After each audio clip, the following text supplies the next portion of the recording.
تا حالا شده وسط سیاه ترین روزای زندگیت اون رفیقی که میگفت برادرته دقیقاً همون موقع غیبش بزنه؟ یا کسی که میگفت بدون تو میمیرم، تو همه چی منی، وقتی اوضاعت بد شد یه جوری ناپدید شد که انگار اصلاً نبوده؟ اون لحظه ته دلت چی گفتی؟ امروز میخوام باهات درباره یه حقیقت تلخ حرف بزنم. حقیقتی که اگه قبولش کنی دیگه هیچ کس راحت نمیتونه لهت کنه. اینکه خیلی از آدمایی که الان دور و برتن اگه فردا صبح پول، ظاهر، موقعیت اجتماعی و سلامتت رو از دست بدی، کم کم محو میشن. تجربه خیلی‌ها این حس رو میده که انگار بیشتر آدما فقط تا وقتی کنار تو هستن که اوضاعت خوبه. توی این ویدیو قراره بفهمیم چرا این اتفاق میفته و مهمتر از اون چطور میتونی کاری کنی نه بازیچه باشی نه آدم سنگدل.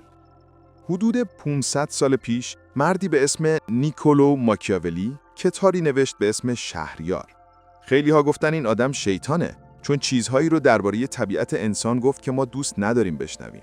ولی واقعیت اینه که اون فقط جرأت کرد چیزی رو روی کاغذ بیاره که خیلیامون ته دلمون حسش میکنیم اما نمیخوایم اعتراف کنیم. ماکیاولی میگفت بیشتر آدما تا وقتی کنار تو میمونن که ازت نفعی ببرن، امنیت و راحتی ببینن، براشون ریسک نداشته باشه. وقتی پای خطر، سختی یا هزینه بیاد وسط، خیلیا حتی اگه دوست داشته باشن، احتمال داره عقب بکشن. این حرف از یه طرف تلخه، ولی از یه طرف دیگه یه نعمت بزرگه. چون وقتی اینو بفهمی، به جای اینکه بگی چرا با من این کارو کردن، میتونی بپرسی من باید چطوری رو خودم کار کنم که دیگه قربانی نشم. بیایم رک باشیم. هر رابطه‌ای که الان داری با پارتنرت، رفیقت، همکارت، حتی بعضی اعضای خانواده بر اساس یه چیزی شکل گرفته که تو بهشون میدی. پول، محبت و توجه، سرگرمی و خنده، امنیت و ثبات، اعتبار و وجهه اجتماعی یا حتی فقط گوش شنوا. از طرف مقابل هم تو چیزهایی میگیری مثل احساس دوست داشته شدن، سپاس، حمایت، همراهی، لذت و رشد. حالا مشکل کجاست؟ مشکل وقتی شروع میشه که این تبادل نامتعادل میشه. اون رفیقی که یه روزی بیخبر غیبش زد شاید فقط به این دلیل رفته که دیگه چیزی که ازت میخواست رو ازت نمیگرفت. یعنی رابطتون یه جایی از معامله منصفانه خارج شده بود. نکته مهم اینه که فهمیدن این واقعیت به جای اینکه دلت رو سیاه کنه، میتونه دلت رو قوی کنه. چون از این به بعد به جای توهم عشق ابدی و وفاداری بی قید و شرط همه، یاد میگیری کجا بیش از حد خرج میکنی و کجا باید شرایط بازی رو عوض کنی. یه سوال ازت دارم. الان تو کدوم رابطت حس میکنی بیشتر ارائه دهنده ای تا گیرنده؟ اسمشو لازم نیست بگی، فقط تو ذهنت نگهش دار. بعداً برمیگردیم سراغ این آدم. بذار یه چیزی رو خیلی شفاف بگم، هرچند ممکنه اولش ناراحتت کنه. بیشتر آدم‌ها در عمل نه عاشق خود تو، که عاشق احساسی اند که کنار تو دارن و چیزی اند که از رابطه با تو به دست میارن. اونی که با تو میچرخه چون بامزه‌ای و میخندونیش، عاشق حس سرگرمیه. اونی که وقتی پول داری به دست و پات میپیچه، عاشق امکانات و رفاهیه که کنارت میبینه. اونی که وقتی تو اوج قدرتی یادت میفته، عاشق اعتبار و کنار تو بودنه. حالا در مقابل جوابش این نیست که بگی پس دیگه با هیچ کس رابطه نداشته باشیم. جوابش اینه که حواست باشه هر رابطه‌ای روی چه چیزی ایستاده و مرز این تبادل رو خودت آگاهانه مشخص کنی. یادت اون رفیقی که یهو قطع رابطه کرد؟ خیلی احتمال داره این اتفاق افتاده باشه که تو دیگه اون چیزی که براش جذاب بوده رو بهش نمیدادی. حتی تو خانواده، فامیلی که سالها سراغت رو نمیگیره ولی وقتی گیر میکنه یادش میفته چقدر دوستت داره از یه ارتباط بر اساس منفعت استفاده میکنه. نکته کلیدیش اینه که وقتی بفهمی هر رابطه یه تاریخ مصرف داره، دیگه هر رفتنی رو خیانت شخصی به خودت نمیبینی. میفهمی؟ این معامله عمرش تموم شد. حالا سوال مهم اینه که تو این دنیای پر از منفعت چطور میتونیم بازیچه نباشیم؟ اینجاست که ماکیاولی یه درس طلایی میده که روانشناسی امروز هم حسابی روش تاکید میکنه. آدم‌ها وقتی کار درست رو انجام میدن که بدونن اگه انجام ندن هزینه میدن.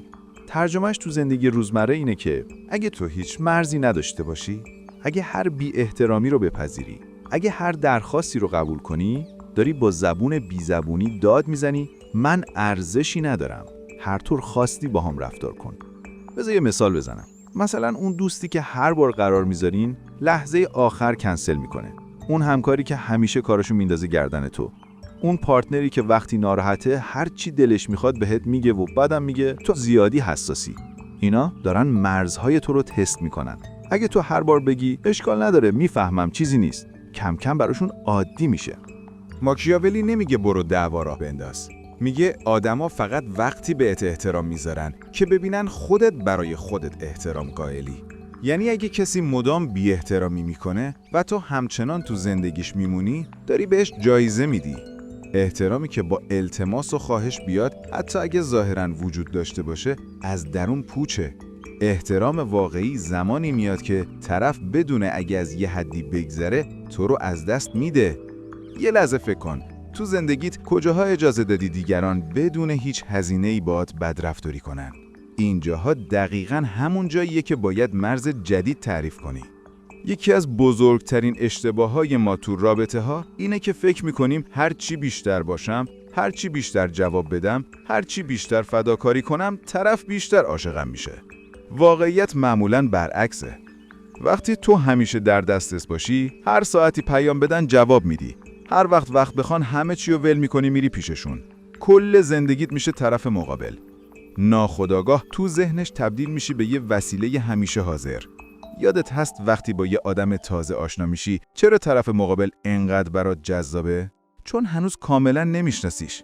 چون هنوز یه سری چیزا درباره‌اش مبهمه. چون هنوز به دست آوردنش نیاز به تلاش داره. ولی وقتی 24 ساعته میچسبی بهش، وقتی هیچ دنیای شخصی نداری، کم کم از یه انسان با دنیای مستقل تبدیل میشی به یه ابزار. و کسی عاشق ابزار نمیشه. ابزار فقط تا وقتی کار میکنه نگرش میدارن. حالا راه حل چیه؟ بی محبتی؟ قهر کردن الکی؟ نه. راه حل اینه که خودت یه زندگی مستقل واقعی بسازی. هدفهای خودت، دوستای خودت، کارای خودتو داشته باشی. همه هویتت نشه پارتنر فلانی یا رفیق فلانی. اینجوری وقتی وقت و توجهتو به کسی میدی، براش با ارزش میشه. چون میدونه تو آدم بیکار و علافی نیستی. یه سوال صادقانه ازت دارم. توی رابطه‌هات بیشتر حس آدم مستقل بودن داری یا حس کسی که همیشه منتظر یکی پیام بده، زنگ بزنه، صداش کنه؟ اگه دومی نزدیکتره، از همینجا میتونی بفهمی چرا برای بعضیا جذابیتت از بین رفته. اینجا یکم میریم سراغ بحث حساس عشق. ماکیاولی رو خیلی ها با یه جمله میشناسن: ترجیح میدم ازم بترسن تا دوستم داشته باشن. ولی این جمله بد فهمیده شده. قصدش این نبوده که بگه برو همه رو بترسون، دیکتاتور باش. قصدش این بوده که بگه عشق یه چیز درونی، احساسی و تغییر دادنیه. ممکنه امروز باشه، فردا با عوض شدن شرایط عوض بشه. ولی احترام تا حد زیادی دست خودته، با رفتارت، مرزها و واکنشهات. ترجمه امروزش اینه: عشق دست طرف مقابله، احترام تا حد زیادی دست توه. پس عشق خوبه، قشنگه، لازمه، ولی باید کاری کنی که اگه یه روزی دلش نخواست دوست داشته باشه، حداقل جرئت نکنه بهت بی احترامی کنه. ماکیاولی یه استعاره خیلی معروف داره: برای اینکه تو این جنگل وحشی هم زنده بمونی هم قوی باشی، صرف انسان بودن کافی نیست. باید هم شیر باشی هم روباه. شیر یعنی قدرت، شجاعت، توان دفاع از خودت. هیبتی که جلوی بعضی آدم‌ها به تنهایی از خیلی سوء استفاده ها جلوگیری میکنه. ولی شیر یه مشکل داره. اونقدر مغروره و مستقیمه که راحت تو تله میفته. ولی روباه یعنی باهوش، تیزبین، هر تله‌ای رو از دور میفهمه. نمیذاره راحت سوارش بشن.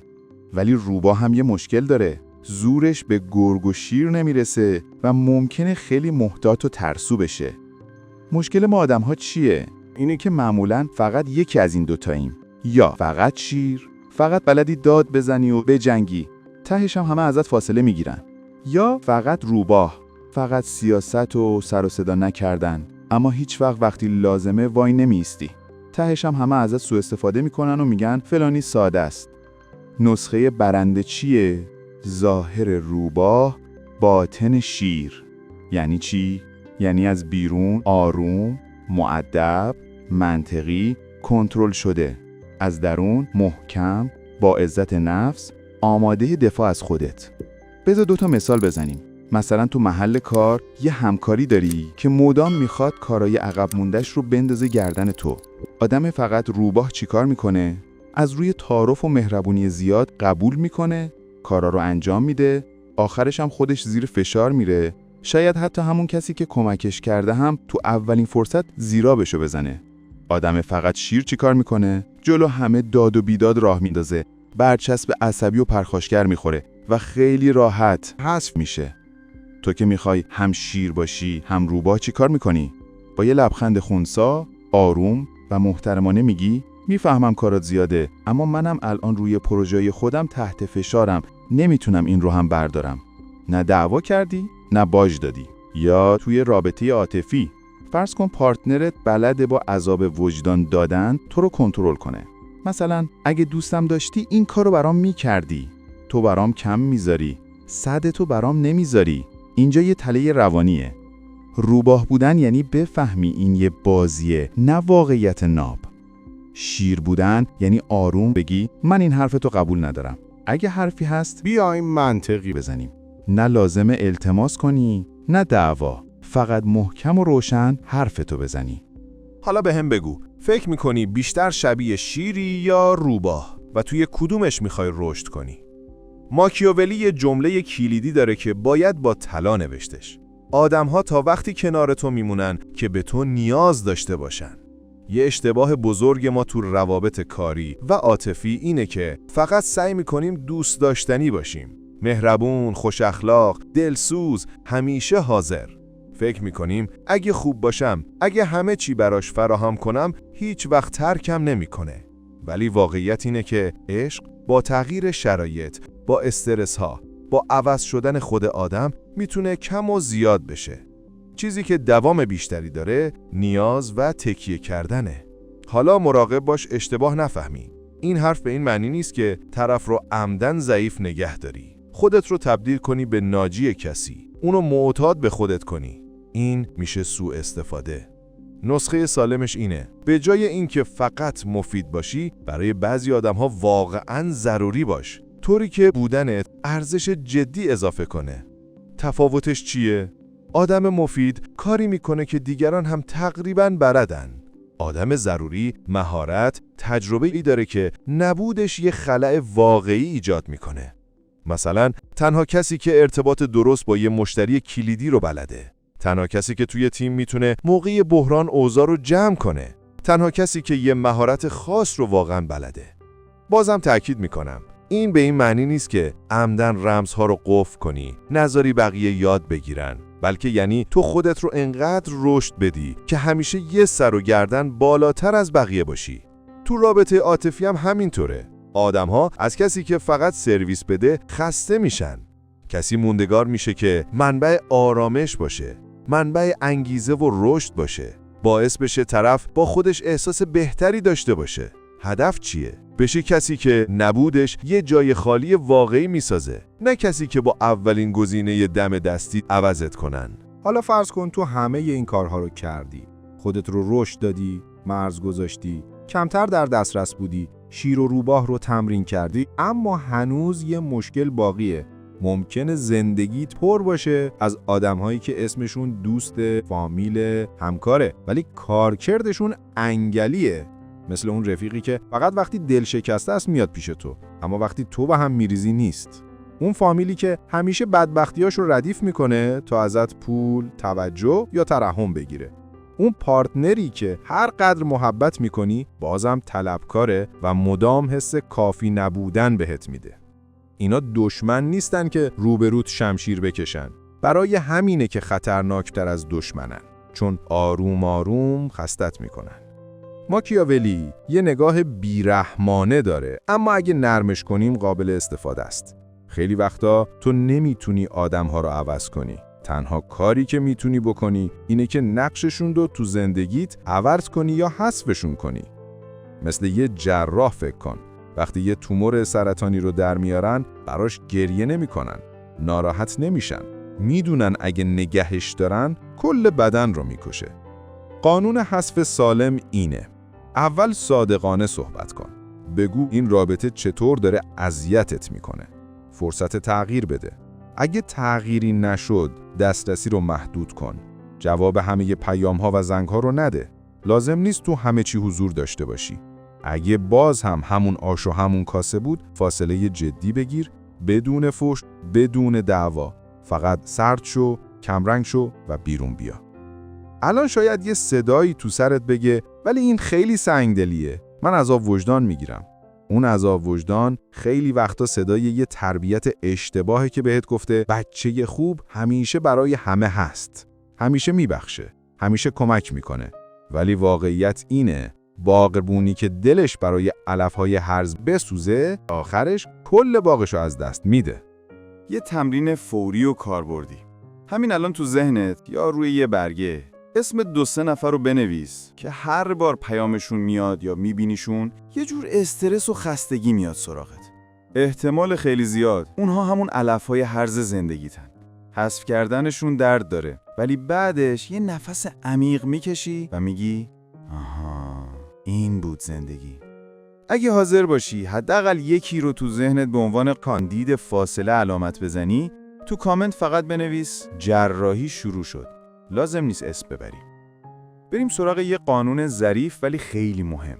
آدم‌ها بر اساس چیزهایی که ازت میبینن قضاوتت میکنن، نه چیزهایی که توی سرت میگذره.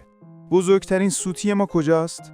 تا یه ایده کاری میاد، سری به همه میگیم میخوام فلان استارتاپو بزنم، میخوام مهاجرت کنم، میخوام خونه بخرم، میخوام فلان کار بزرگ رو بکنم.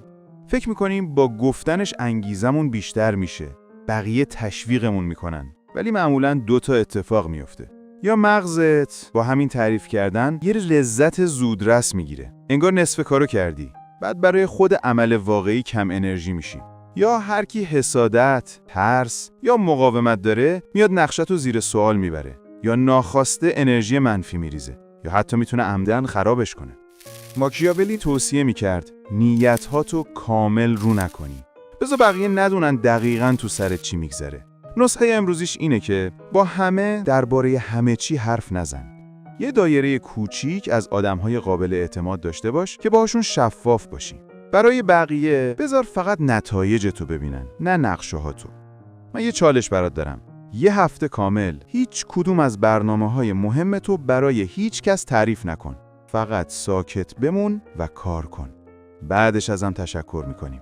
شاید تا اینجای ویدیو یه حسی ته دلت باشه که میگه پس یعنی همه چی سیاهه؟ یعنی هیچ کس واقعاً دوستم نداره؟ یعنی باید به همه شک کنم؟ نه. اینجا یه مرز خیلی مهمه. دنیا سیاه نیست. دنیا واقعیه. هیچ منجی قرار نیست بیاد و زندگی تو نجات بده. هیچ کس قرار نیست تا ابد تضمین بده که من هر اتفاقی بیفته میمونم. تنها آدمی که تا آخر عمرت حتماً باهاته اونیه که تو آینه میبینی. ماکیاولی فقط چراغ توی اتاق تاریک رو روشن کرد. موش‌ها و کثیفی‌ها همیشه بودن، فقط حالا دیده شدن. الان تو هم خیلی چیزا رو دیدی. از رابطه‌های یک طرفه، سوء استفاده از مهربونیت، آدمای انگلوار، اثرات سکوت و مرز، تا اهمیت این که هم شیر باشی هم روباه. از اینجا به بعد 2 تا راه جلوت بازه. این ویدیو رو ببندی، همه چی رو بذاری به حساب منفی بافی، برگردی به همون نگاه قبلی و منتظر بمونی نفر بعدی هم همونطور غافلگیرت کنه. یا قبول کنی زندگی یه بازی شطرنج سخته، قوانینش رو یاد بگیری و به جای مهره بودن کم کم تبدیل بشی به بازیگردان. اگه این سبک ویدیوها رو دوست داری، تو جزء اون افراد خاصی هستی که آیندهشون رو خودشون میسازن. تو کامنت ها نظرتو برام بنویس. تجربه تو میتونه به کلی آدم دیگه کمک کنه. فقط اینو بدون که اینجا برای آدمای معمولی نیست. اینجا برای اون درصد کمیه که میخوان افسار زندگیشونو خودشون به دست بگیرن.